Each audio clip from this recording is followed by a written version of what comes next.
ভাই আমি যে জিনিসটা আপনাদের দেখাইতে চাইতেছি যে আমার এক পায়ে জুতা আছে, এক পায়ে জুতা নাই। একটা জুতা হইছে ক্যামেরাম্যানের কাছে, হ্যাঁ।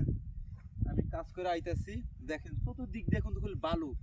মানুষ তো বিশ্বাস করবো না যে বালুটা রোদের সময় কতটা গরম হয়। তার ভিতরে আছি আমি রোজা। এই বালুটা এখন যদি এই বালুর মধ্যে যদি আমি বিশেষ করে মানুষটা শোয় রাখি, 2 মিনিটে ফুরিয়ে যাবো। তারপরে এই জায়গায় যদি আমি চাল দেই, চাইলেও মনে করুন যে আপনার সিদ্ধ হয়ে যাবে, চাল ভাজা হয়ে যাবো গা।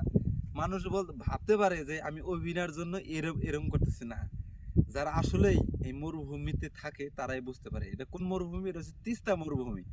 বিষয়টা হচ্ছে এই জায়গায়। আর এই তিস্তাতে মনে করেন যে আপনার এই যে ভুট্টা লাগাই দেখছেন, বালুর মাঝখানেও ভুট্টা, এই জায়গায় কিছু মাটি পড়ছে। এভাবে আমরা কৃষিকাজ করে থাকি।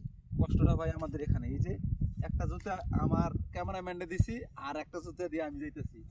যখন মনে করেন যে খুব রোদ লাগে বা তাপ লাগে, তখন এইভাবে দাঁড়িয়ে দাঁড়িয়ে যাই, তখন আমার এই ঠ্যাংটা মনে করুন ঠান্ডা পায়।